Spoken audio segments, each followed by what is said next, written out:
We begin with that deadly train accident. TV5's Meg McLeod at the scene on Bay City's west side. Meg, what have you learned so far? Hi, David and Colette. We are at the intersection of State and Hart in Bay City. I'm going to step out of the way. Behind me, you can see some train tracks glistening from the police lights.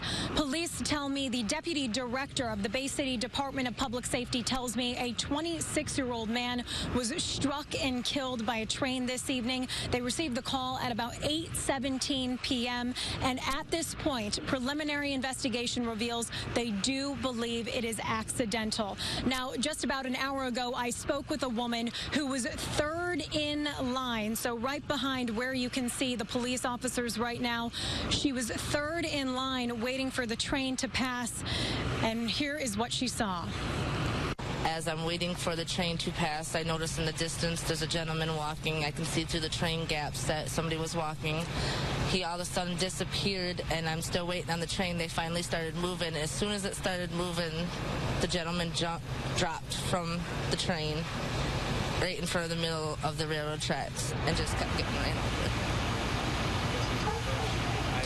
Now, just about an hour ago, in the past hour, there have been several first responders who have left this scene. But when we arrived, state troopers, ambulance, firefighters, and, of course, Bay County and city police. Now, the investigation is ongoing. They have a lot more to look into. But at this point, the deputy director of the Bay City Department of Public Safety tells me a 26-year-old man was struck and killed by a train here at the intersection of State and Hart in Bay City, and they do believe it appears accidental. For now, reporting live in Bay City, I'm Meg McLeod. I'll send it back to you.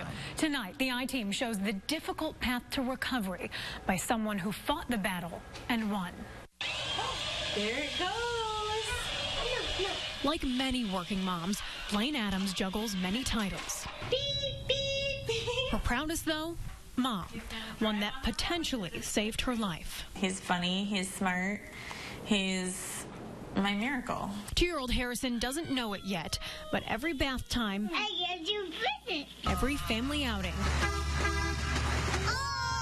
is like medicine for a woman who 3 years ago was overwhelmed with emotional turmoil. All I wanted was oblivion and escape, you know, because I couldn't stand me. It started with binging on Adderall in college. Before long, she had dropped out, lost her job, and moved on to oxycodone. Her deeply embedded pain spelled out so clearly now, looking back on her childhood. Had she only known, it would lead to years of chasing that escape and eventually finding it with heroin. Just chasing that feeling of being okay with me. In that chase came losing her license, prostituting, and checking into more than a dozen treatment centers. Then, about 3 years ago, it was no longer just her story she was writing. Bringing it again. I hate myself. Not only am I harming me and ruining my life, now I have a child, you know, that I have to take care of. Adams and her boyfriend CJ, both addicted to heroin, got the miracle they needed. They were pregnant with Harrison. She went to Recovery Pathways in Bay City and quit right on the spot, her first step in the lifelong battle of being a recovering addict. We try to train people's brains to release dopamine from normal activities instead of exogenous chemicals. Dr. William Maroney says only a small percentage of people have the brain chemistry of an addict. And once their brain is exposed to certain chemicals, it's hijacked. You can only control this much in addiction. Something happens here and it releases dopamine and it goes over here, and then somebody says, that's good, I need another one. Okay? In order for people to say, I'm not going to push that guy down, steal his wallet, and go buy 4 bags of heroin, the thoughts have to get out here. This is exploding. Heroin's everywhere. In Michigan, heroin death rates have steadily increased since 2012. Many of those from the most recent data in 2014 were in mid-Michigan. Worse yet, the Centers for Disease Control and Prevention reports heroin-related deaths jumped 20% across the U.S. the following year. Dr. Maroney says that's why brutally honest treatment is so vital. Take your medicine, come to counseling, shut up and go to work, pay more attention to your wife, and provide time to your children, stop hanging out with the guy smoking on the street corner. But that's what we tell people here. Dr. Maroney outlines 3 ways to get a handle on heroin addiction: decrease the prescribing of medication that leads to substance abuse, increase access to the opioid overdose antidote naloxone, and expand medication-assisted treatment. It is a true illness, so it needs to be treated by treatment providers. Joel Strauss says the Bay County Health Department has used Dr. Maroney's expertise to develop 3 target areas to curb the epidemic: criminal justice, community engagement, and a big focus on treatment. Strauss adds, for addicts and the community, treatment is a better option than jail time. Not only does treatment give addicts a better shot at getting clean, but also outpatient treatment costs taxpayers roughly 1/5 as much as jail time. The average person that gets hooked into addiction is not a criminal. They're put into bad circumstances, and they will do things that are unfathomable. But you know, that's the reason why you need to get them into treatment sooner rather than later. I think there's a huge stigma with everybody sort of feeling that it's a weakness, and you know that addiction is basically the person that you're seeing on the side of the road with, you know, a needle hanging out of their arm. And although part of that is true, what it doesn't touch on is the professionals that are working, the people that have been using for 40-some years. The stigma of addiction, one of the driving forces behind Luca Jubina's documentary Saginaw Addict. The Saginaw native has seen firsthand how the stigma and silence have worked to destroy families. I joined the military in 2004. I actually lost more people that I knew in Saginaw during that time than I did in the military. More than a dozen addicts, recovering addicts, and those mourning an addict tell their story in his upcoming documentary.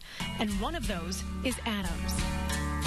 Today, 3 years clean, Adams chases a new high, helping other women as they make their first step toward recovery. It's so rewarding, like when one of my clients lets go of that toxic relationship or gets a job, you know, that's awesome. Or they get a year clean. Holy cow, that's such an accomplishment. Adams admits fighting her addiction is something she battles every day. But through treatment and learning to love herself, she's found healthier ways of coping. Today, I choose to work out or to play with my child or to do something productive. And Adams says getting to this point, getting a job, getting her license back, getting her life back, is all thanks to their little miracle, Harrison. Oh, he's so cute. How do you know her? My date. Your date for senior prom, that's right. Aiden Silverton has a lot to look back on during his years at Grand Blanc High School. A beloved athlete who was even crowned the school prince as a freshman.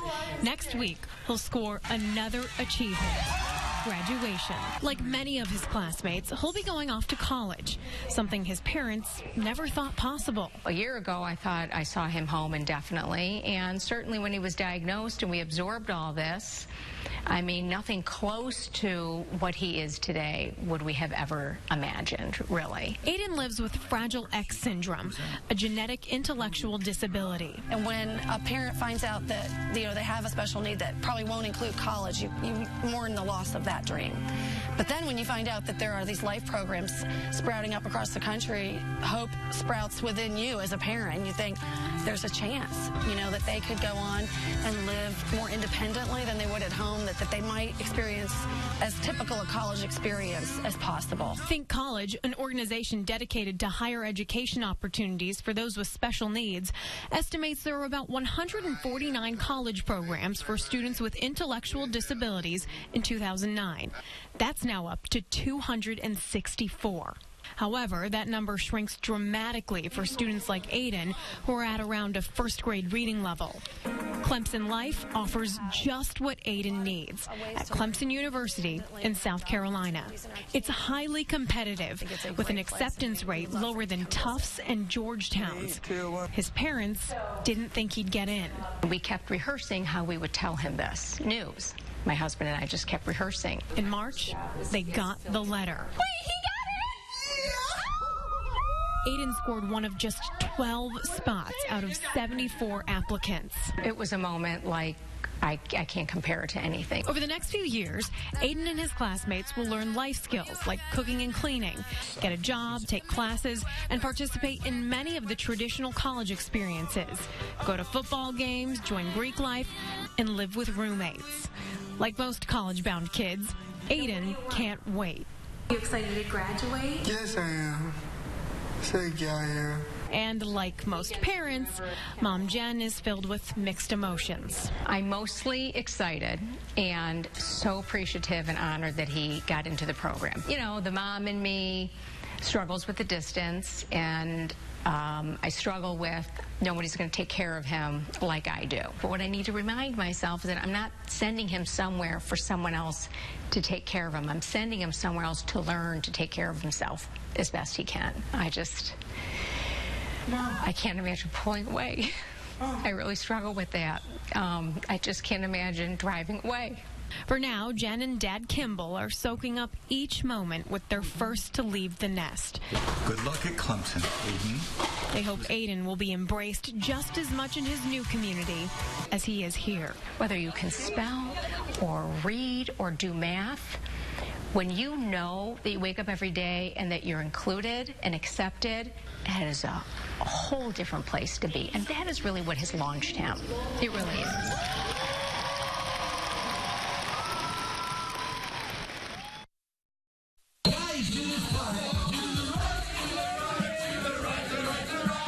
It was like any other wedding.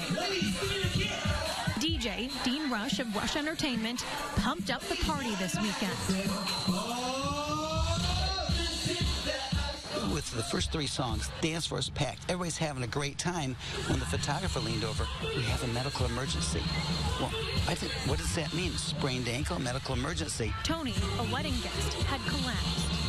They had been looking for 2 minutes for an automatic defibrillator, and the banquet hall had none. Nobody had any of the 250 people. But DJ Rush did, something he carries as a tennis coach. You can see him run out, and moments later he returns, racing toward Tony.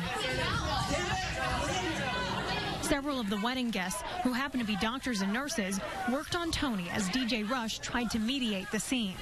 Everybody just step back and pray, please. I need the power of prayer. A few shocks later, and DJ Rush's AED ended up saving Tony's life. He sat up and he said to Ryan, "I'm sorry for ruining your party." And nobody thought about us ruining the party. We just wanted to save this guy. And then it ended up being an amazing, just a joyous bash. We partied like no other wedding ever. And that night was like no other wedding ever.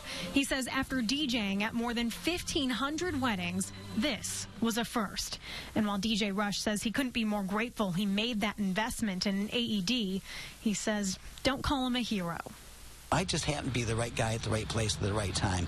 We saved this guy, and we did, because he already texted me, said thank you. So made my day, made my year.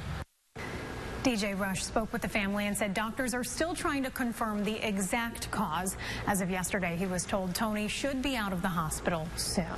In the studio, I'm Meg McLeod for WNEN TV5.